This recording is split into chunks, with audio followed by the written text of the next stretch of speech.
Alright, welcome everyone, we're Semblance of Sanity, I'm Caleb. I'm Jacob. And we're here for Dororo, episode 11. Now the son, Tahomaru, has now met Hyakkimaru. Yes, but they have not actually, spoken right. or even, they don't even know who each other are. But it's this whole kind of passing of, important ships that, yeah. And maybe that's actually a ship too, I don't know. But, I mean, I wouldn't doubt it, but... Tahomaru made the connection with, he's got prosthetics. Well, he's also got, like you mentioned, the symbol of the of his the father, Daigo clan. the Daigo clan. Yeah. So that's kind of hard to miss. So now, so the question what's going to happen? The question will be: will they track Hyakkimaru from here to be okay? We need to find out who that person is, where they're going, and if, they're, Hyakkimaru's with Dororo, it's not going to be hard for them to catch up. But Hyakkimaru did help by killing the monster, getting that last hit in. Exactly. Daiga and the mother seem to be kind of recurring back to kind of make sure we are kept aware of where their focus is, and just kind of how single-minded in a lot of ways they are. Yes. And how separate they are. So that once things go back into any kind of family drama kind of stuff, if Tahomaru knows about Hyakkimaru, it's going to complicate things. Yeah, so they can have a lot of stuff happen there. Yeah. So, next episode, y'all. Without further ado, let's get into it.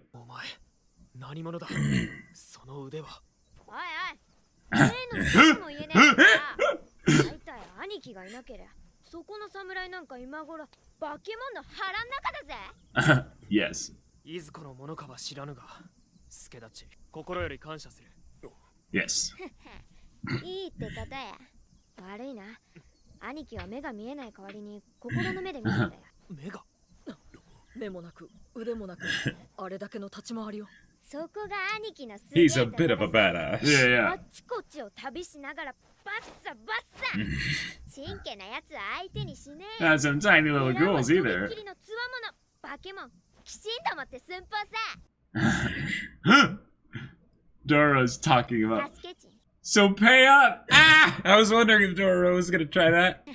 Whoa! ありがとな行こうぜ兄貴 Wow 名はHyakkimaru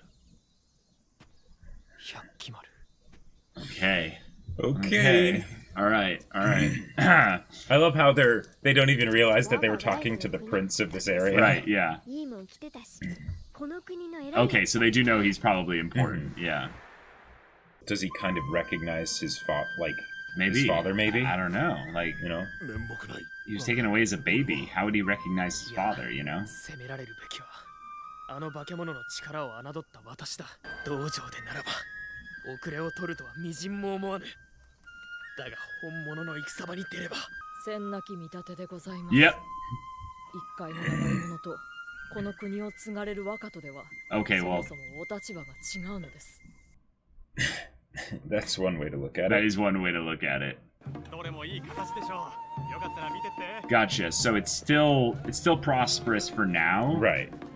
But give it a year with, crops, having issues and Right, stuff I get the feeling it's more of the edge areas. Oh my god Oh man. Whoa, and she has some kind of a sense of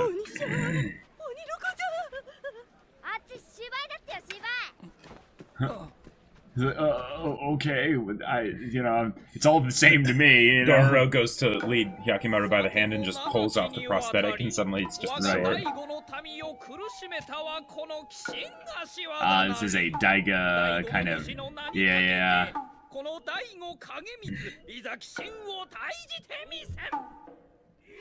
Oh, hey! Hey! Good to see him again!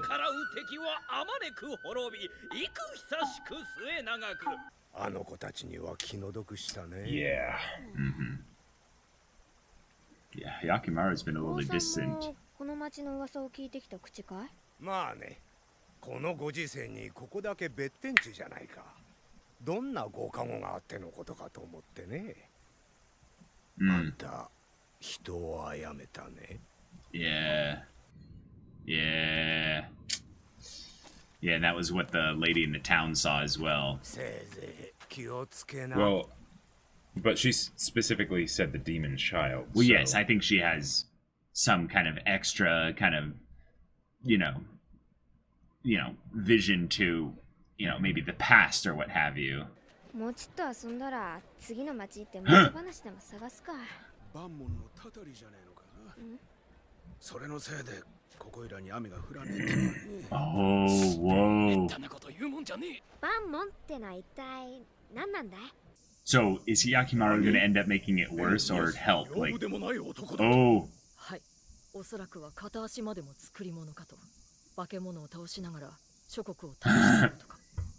助けてもらわねば死んでおりました。 Oh. Oh boy. Oh my god. Like, even though it's like, okay, he has one leg, it's not a perfect match. Right. They're aware. Yeah. They're smart. They know who it is. 大悟の奥方様の守り官のそのご加護が宿ってるってさ。けどな、この頃は朝倉が盛り返してきてね。捕らえた大悟の兵や患者を打ちつけるのよ。Oh. 観音様のご加護を怪我す Yeah, so they're like defiling it basically. Okay. 惹かれた化け物どもが夜な夜な集まり始めて、今はもう誰も近づかない。 So this isn't necessarily a demon thing. おい。気をつけろよ。それ以上向こうへ行くとやられちまうぜ。みなよ。朝倉の見張りで捕まったら最後バンモンに打ちつけられちまう。 This is the border, basically. That's what all the arrows are. Yeah.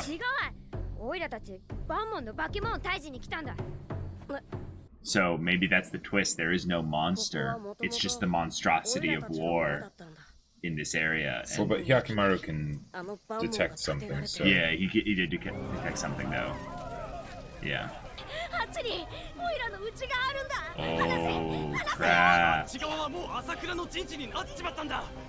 man. It's got a little... He sounds a little bit like Naruto.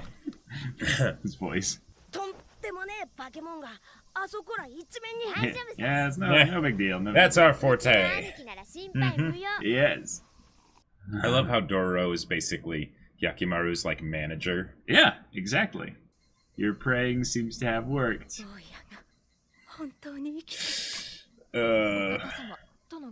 He's in a right foul mood.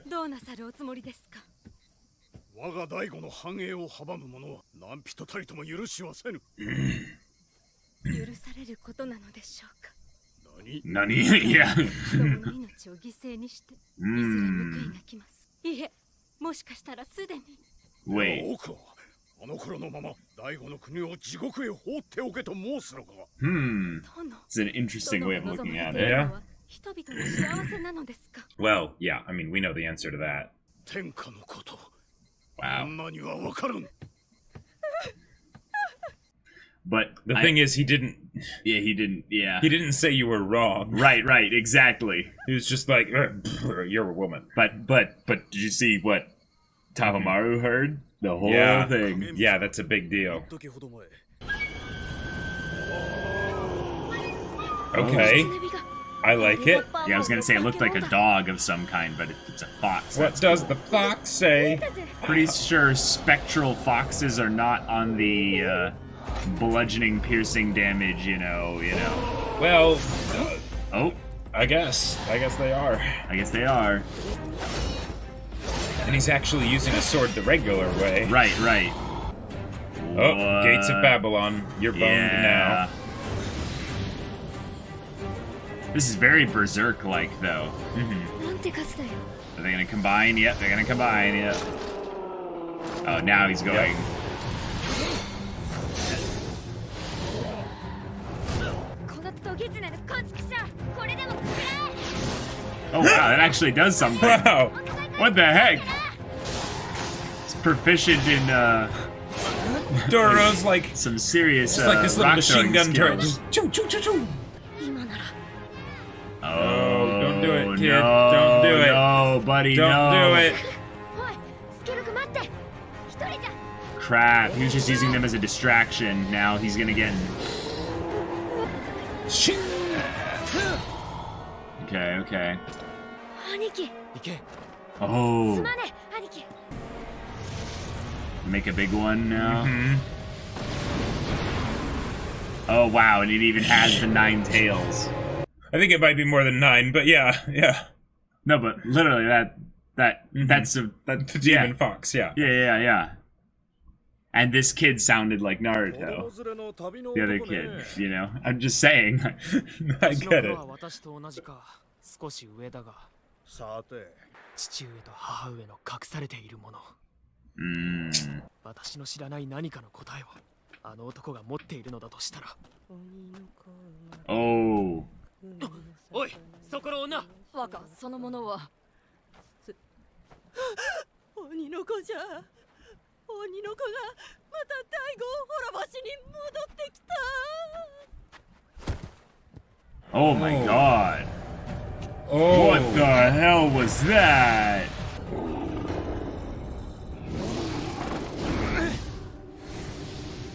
Wait, what? Okay. What? Okay.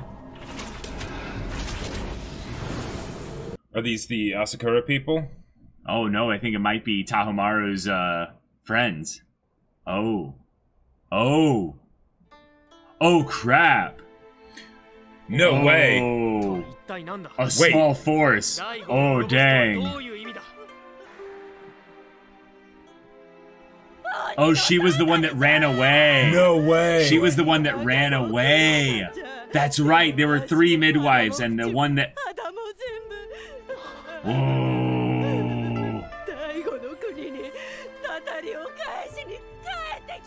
She's right, though. Yeah. She's... Wow. Okay, cool. So he can go and inspect this place while Daiga's away. Cool. We got a lot of things moving here. This is good. Oh, dang man. it. He can see the taint on this place. Yeah, this is definitely a 2-parter kind of setup here. Uh-huh. This is... because this is the midpoint through the show, too, so... Yeah. Oh, yeah, man. That's how you end an episode right there. Yeah. Oh, here we go. Oh, boy. Wait. Oh, that's cool. Because they're in the place that was basically the representation of the Goddess of Mercy's, area. And they're about to basically, commit their wanton, hatred, destruction upon each other. And she's just like, nope. I think I'm going to remove my good graces even more. QB. Interesting. QB! Never trust someone named never trust a spirit thing named Cubius. Supernatural, whatever. Now, I think that actually might also be the name of the nine-tailed fox in Naruto. Really? So maybe the nine-tailed fox in Naruto is actually a legit reference thing. To... Or a reference to this. It's probably a legit thing. Right. Yeah. It's probably an actual folklore. Right. Yokai. Okay. All right. This feels very mid-season finale kind of setup, And oh boy, it's already out of control, but it can get even more out of control. Worse. So let's count all the factors that are important here. So Daiga knows about Hyakkimaru and has encountered Hyakkimaru. Right, and Hyakkimaru is a sizable force to help out. Yeah, so a couple dozen, maybe 2 score of soldiers or what have you. Yeah. Hyakkimaru is a beast, yes. So maybe he'd be okay, maybe he wouldn't, right? But this is still a dicey situation. And then Dororo is separated from Hyakkimaru and also most likely, what it seems, taken captive by the Asakura. Other clan, yes. Right. And then we also have Tahomaru, who has pieced together a lot of the details. The puzzle pieces, and could potentially be on his way to where Daiga is as well. And then on top of that, we also have Mr. Battle Bard. Who apparently his name is Biwamaru. Yes. And he has discovered the location of the the hell place.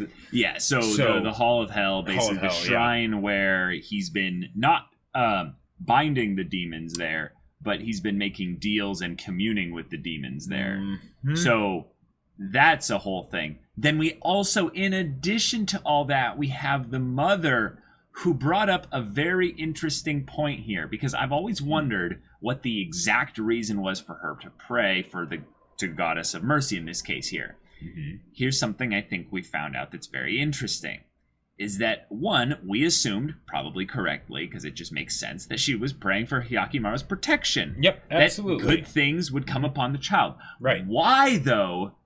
I think we now understand a little bit why, though. She feels shame. She feels heavy shame. Oh, absolutely. Not because she wanted this to happen, but because she let this happen. Right, but exactly. Because the child that she bore into this world is now out there having to suffer and deal with life without her, and she feels responsible. And you could even almost say that the fact that Hyakkimaru is able to restore himself is because of, maybe her prayers having some, effect or something, right? Maybe. But yeah. I want to throw an idea out here, because this show really delves into the metaphysical, not just in the literal sense of the demons and what have you that are, actively acting a part of this world, but the whole spiritual significance of actions taken and the souls of individuals and all this kind of stuff that's very mystical and stuff. But when she brought up the kind of the confrontation to Daigo, is it Daigo or Daigo? I don't know. Daigo, okay. Yeah.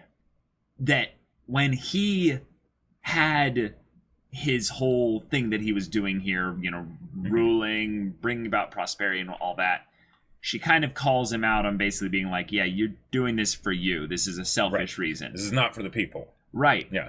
But I want to throw out the idea there that the reason why she's praying isn't necessarily the most benevolent reason either. Oh, to make herself feel better, basically? I think it's a little bit more complicated, where she wants protection and blessing for Hyakkimaru, but she also seems to be kind of driven by guilt and shame, which means she might be more of I want to make sure that when all this is done and all the karma essentially comes back, that I've kind of covered my own bases.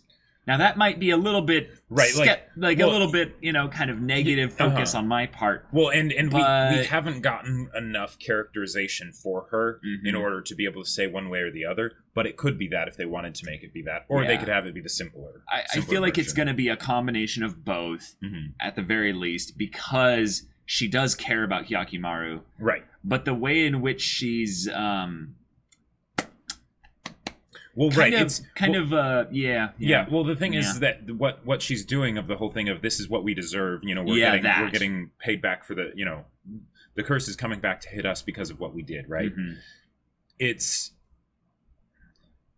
a natural response to have, right? Because of all the stuff that happened. It was what happened to Hyakkimaru was horrible, and to have that, to be a mother and to give birth to a child and to have all of that happen to it, and she wanted to keep Hyakkimaru. Yeah. Right? So it's what can you really say? In a situation like that, that's sort of beyond anything that we would be able to really put ourselves in the shoes of, Definitely. Yeah. But I'm curious because she's obviously not in Daiga's corner, right? Not really. So yeah, she does care, I would say, about her new family, essentially, somewhat. Well, somewhat. No. We have never seen her actually showcase any care for Tahomaru. Yeah, that's something I wanted to bring up here. Is that the main thing I think that she cares about is that what they do should be more or less probably good for the land, and yet she is so at the mercy, I would say, of Daiga and his his power that she can't really do much more other than pray. So maybe that's more realistically what it is that this is her way to influence things in a way that she deems fit. So yeah. One other thing that I find kind of interesting here is that because of the amount of self-hatred that she definitely seems to have here, Tahomaru's big conflict is that it centers around the fact that he doesn't feel love from his mother, right? That's the reason why he's doing all this stuff. Yeah. It's not because of Daigo, right? Yeah, he has a pretty okay relationship with his dad, considering, you know, the kind of person his dad is, right? Yeah, recently he's been a bit distracted, right? And he's trying to figure this out because I think he's distracted. But you're right, that the relationship with the mom is where the schism is. That's where it all starts, and it's poetic that basically, because she basically isn't able to love herself, she's not able to love others, and that has this, you know, this big consequence because of that I'm guessing will turn quite negative in some way, shape, or form, more than it already has. Because that's maybe the part where it's not possible for her to really save the situation also, but because of that, and she's lived maybe in so much in that self-pity and self-hatred and stuff for the whole thing that's happened. And Daiga, he could care less about the moral implications or the implications for his soul or what have you. His main thing right now is that I did a deal, and someone's interfering. The foundation of that deal is being tampered with. Right. I need to secure it, and I need to do that now. Yeah. So I need to solve that whole problem. Yep. I'm going to solve that whole problem personally. So he is taking a big risk in terms of what would be usual for a lord of his stature. Oh yeah, and definitely. And the thing is that the other clan, what are they called? The Asakura. The Asakura clan, and also Tahomaru are going to notice this. Yep. And I'm curious to see where that's going to go. But Tahomaru, now let's give him some focus. Yeah. He has really clued in, I would say, rather well here. But the idea of him stumbling upon the midwife who is still haunted by the birthing of Hyakkimaru way back when. That's so chilling to think that basically she's wandered or just stayed around in this area being the crazy woman. And Daiga doesn't really care to kill her or anything because it's just like, well, and he probably doesn't know that that's her. Yeah, you know, like she just disappears, right? Exactly. But the idea that she noticed Hyakkimaru. She noticed the connection potentially between Hyakkimaru and Tahomaru.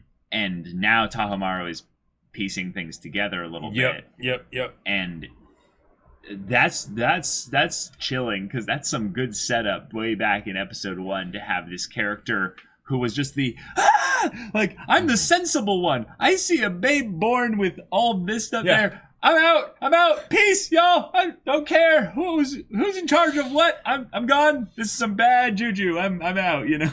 Yeah. So having her come back, that's a cool callback. And one of the things that I also find kind of interesting here is that with Tahomaru and his two buddies, right? In a way, specifically the girl, she's almost like I think they're both guys. I think they're both guys. Are they? I think so, yeah. Okay, well. In terms of, I think there was a point where okay. Yeah. The two one, of them. The archer. The archer. The one that's not the beefcake. Right. They are basically being the pseudo-parental figures. Yes, they are. For Tahomaru. Not just with keeping him safe and watching out for him and stuff like that when he does, the brash things. Right. But also with advice. Advice, and also sort of covering up for his mistakes and sort of pseudo-raising him, but not really. Yeah. Because Daiga is super removed, right? His mom, incredibly removed, right? I mean, he's an adult, though. Oh, yeah, definitely. Little things like the little things that would make him a good ruler, kind of a thing. Like you mentioned the whole fact that he wasn't originally going to pay the person, right? Right. Or at least he wasn't thinking about that. Now, it could be just that he knows that his servants will take care of it, right? But I don't think so. But that wasn't. That seemed more of like a thing of, it's just he sees it as being beneath him or whatever. Or something. And then they're like, yeah, here you go. Yeah, he doesn't really think about these things sometimes, Yeah. So yeah, my thought is that Tahomaru's whole thing is he's going to spiral downward as he becomes basically single-minded and focused only on this specific conflict centered around Daiga and Hyakkimaru and then his mother. And I feel like that will ruin him a little bit. Well, right. But I feel like he's where sort of like if you were to they brought up the whole idea of the battle for Hyakkimaru's soul with the killing people and stuff like that. And they'll probably continue on with that. Mm-hmm. But I feel like Tahomaru is almost a better example of that battleground because it's something where it's like, will he turn into his father, right? Or will he become his own person? Will he be able to listen to the advice of his close friends and basically be that better person? Because we've seen examples of that, right? Where he has been a good leader. The previous episode, he was fantastic, right? Mm-hmm. But there's these other things. Yeah. These other things where it's like, well, who knows? Yeah. You know, how much of it is because he has a specific objective that he wants for himself versus actually wanting to do it because it's the right thing. I think there's a theme going on with this show with regards to obsession and self-awareness. Okay. So, you know how a lot of the characters in this story have some kind of supernatural perception. Mm-hmm. They're able to see into the souls of others. Well, we don't really see them looking into themselves. Now, it's just a thing of because they don't need to. Right. Really. How often do you actually look at yourself? Yeah, exactly. But I think that's going to be a huge theme of this story moving forward as we go towards basically just more stuff with the family, with the Daiga clan and stuff, is that every single one of them lacks, in my opinion, crucial elements of self-awareness. Except for maybe the Battle Bard guy, but... I'm talking about the clan, the family specifically. Right. I'm not talking about the Battle Bard. He's not a part of the family. But Hyakkimaru, I believe, also does as well. Sure. And part of his is because the whole story, the whole reason this whole thing is happening is because someone had the single-minded obsession desire to become a ruler of great strength and power and prestige and all those things. Yeah. Then that put on this kid the single-minded obsession desire to slay demons, monsters, and what have you to regain what they had lost. Mm-hmm. Now, because of that, and because they're still out there, now everyone's conflict of the main cast is centered around single-mindedly with regards to Hyakkimaru. And because of that, I think they're not thinking about what they're doing as much. They're not thinking about who they're becoming.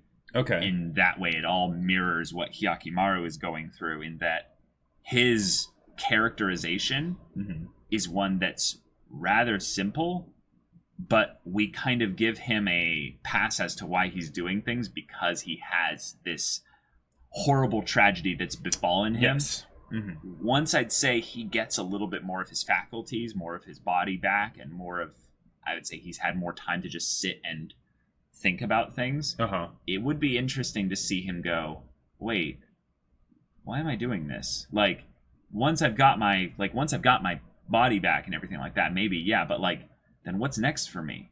Mm-hmm. What's my life going to mean? Who am I as a person outside of this act of slaying things? And I feel like the family in particular needs to ask that question as well once we kind of project things out and realize that they're probably going to lose their empire.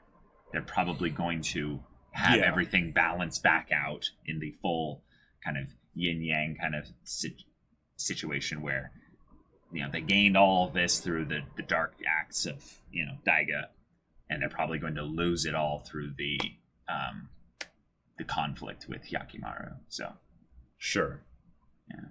Yeah. It'll be interesting to see how it goes. But for now, we have a very immediate, pressing set of conflicts that need to be resolved. Yes. How that's going to happen, I have no idea. Hyakkimaru can talk, though. He can talk. So there's some interesting words that can be passed around before things come to blood and violence. Yeah. And what I'm curious about is, will he be able to recognize his father? I don't think so. Because there was that part where he was looking at Tahomaru and he was really focusing on Tahomaru, even though there was nothing really off about his aura. Like I don't think they drew it any differently. It was just the regular swirling gray and black. Yeah, they showed basically that there was like it felt like the effects of water. Yeah, like that there was light reflections off it, but then there was also dark patches. Exactly. So but no color. No color, no. But because he had seen you know, Daigo when he was a child, even if he wouldn't necessarily remember that. Right. There is the possibility that he will make a connection there. Yeah.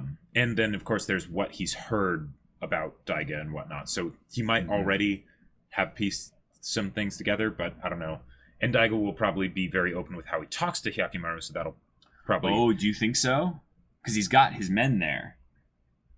Oh, good point. That's the thing. I could see there being a little bit of posturing here, where the words said are not as straightforward, and thus Hyakkimaru is a little bit left in the dark, so we don't basically end the whole conflict right here with either Hyakkimaru... Yeah, this is the mid-season finale, after all, so... Yeah.